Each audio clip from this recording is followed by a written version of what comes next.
This little thing has over 85 books on it that I've read this year.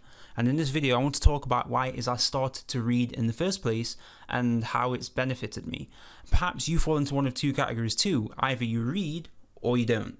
And if you don't, you're probably justifying as to why you don't, or you don't see a reason as to why you should. So by the end of this video, you are going to see a reason as to why you should. And by the end of the day, you are going to buy a book and start reading it tomorrow. I'm going to structure this video by highlighting how I was before I started reading and how reading has caused me to change in each individual section. It's going to make sense, just stay with me.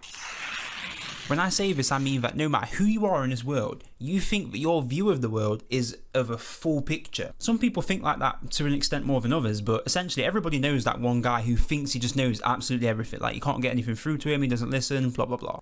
If that's the case, and everybody sees everything, everybody has their worldview as like this complete picture. Like, I feel like I see the world completely. If we think like that, how is the people in the world who are millionaires and billionaires? Because obviously their reality is resulted in them making millions and billions, but my reality, no matter how full it is, I don't make millions. So like, what is the gap between us two? You know what I mean? Like, if there's people out there making millions and billions, there's people out there who are like professional architects, people out there, professional engineers, plumbers, doctors, lawyers.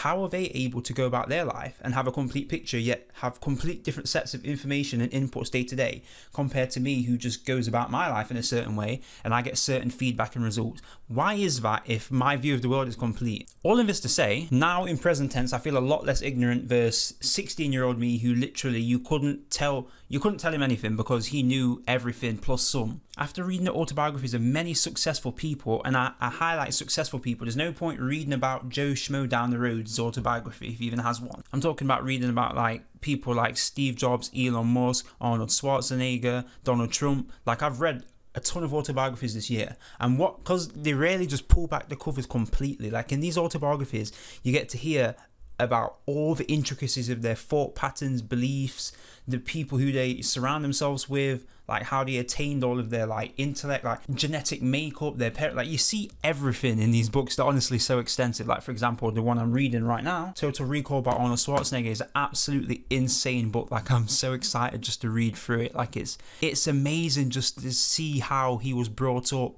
to see how he formed his view of the world, and like kind of like mold myself into his beliefs in a sense, because obviously he's had a great level of success in his life, and just seeing the intricacies of it, like his mindset, his worldview, and just really feeling like I am him in that moment. There's not really anything better. I know there's a debate where people don't like reading stories and biographies. People like the straight facts, they want to hear the 10 tips for this and that, and they want to get really pragmatic. I take the complete opposite standpoint. Like, I love autobiographies, and I just love to really become somebody as I'm reading about them. All of this to say, I benefited majorly from reading autobiographies. It's really started to shape my consciousness in a way where I feel like I can go about and attain riches for myself, and really like I know how to maneuver in certain situations and create a good life for myself. Like, honestly, reading autobiographies is probably the most impactful thing I do right now when it comes to reading, and I would recommend it.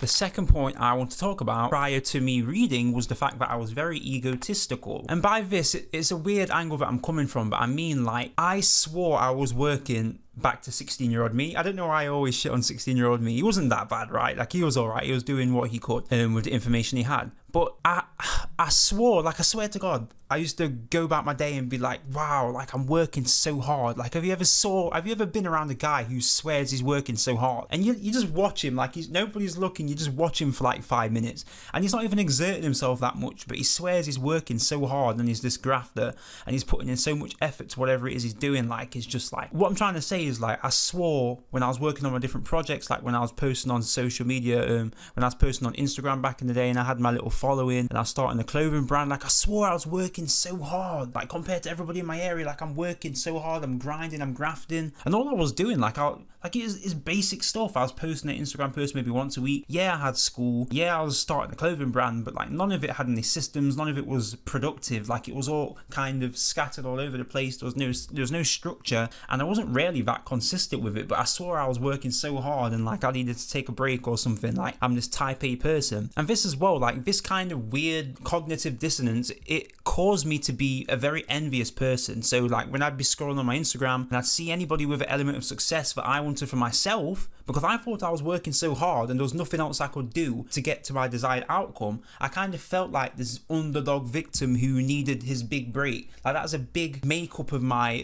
thought pattern back when I was younger, is that the fact that I needed this big break, and if only the right person could see me and nurture me and take me under their wing, I would get to where I needed to be. Is like this taking handout mentality, and that was because I didn't have any reference points. And what I mean by that is small town syndrome. I've talked about this in literally one of my last couple of videos, is where when you see small inputs, you kind of base your reference on that. So the second you're doing anything more than the people in your periphery view, the second you're doing anything more than them, you feel like you're exerting yourself loads. But the thing is, when you start to compare yourself to really heavy hitters, how Elon Musk, Donald Trump, how they execute a day, you realize very quickly that, oh wait, I'm not actually doing that much. So yeah, you feel like you're exerting yourself, but when you understand that there's people out there who are doing twice as much as you, it kind of really humbles you. From me reading all these different books about different ideas and frameworks that people follow and how they structure the day and like just different stuff like this, and the fact that people are even writing books in the first place, like I don't know about you, but nobody in my area is writing books, right? So the fact that people are sitting down and writing an 800-page book, there's encyclopedias, like Arnold Schwarzenegger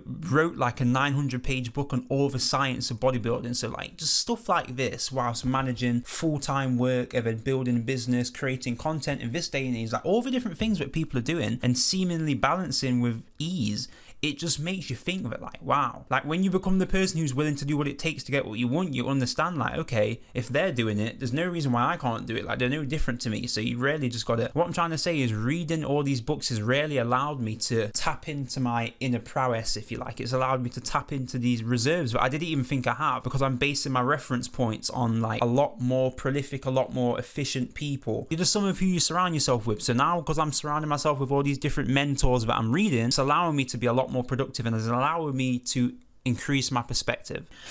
The last point I want to talk about is the fact that I was very shallow at 16 years old. And the context I mean when I say that is the fact that, you know, in my area I was considered like this child prodigy by all my teachers, my parents, like all the peers at school, that everybody, well, maybe I'm being a little bit self-important, but in my head, people thought that like I was this really important person who was going to be this big shot. So all the people at me are like, wow, this guy's so cool, this guy's so deep, I bet he's working on this like secret mission. But like deep down, I didn't really have that much going on for myself. I was just posting pictures on Instagram. Like I wasn't doing any studying, I wasn't learning about frameworks, I wasn't reading any books, like I wasn't doing anything to really like master my craft. I literally was just taking pictures, and it was really simple what I was doing. Like there's no substance to it. It was kind of just a little bit of luck, to be honest. What I'm trying to emphasize here is that like when I actually got in the room with people who were actually important, I didn't have a foot to stand on because I wasn't practicing what they were doing. Like I wasn't focused on the intricacies of my craft and making sure that everything's executed perfectly and that I'm delivering the perfect result, and that I'm learning about different fashion brands and how to cut certain cloths and like the materials that are best for clothing brands are different fits and like sewing techniques and manufacturing.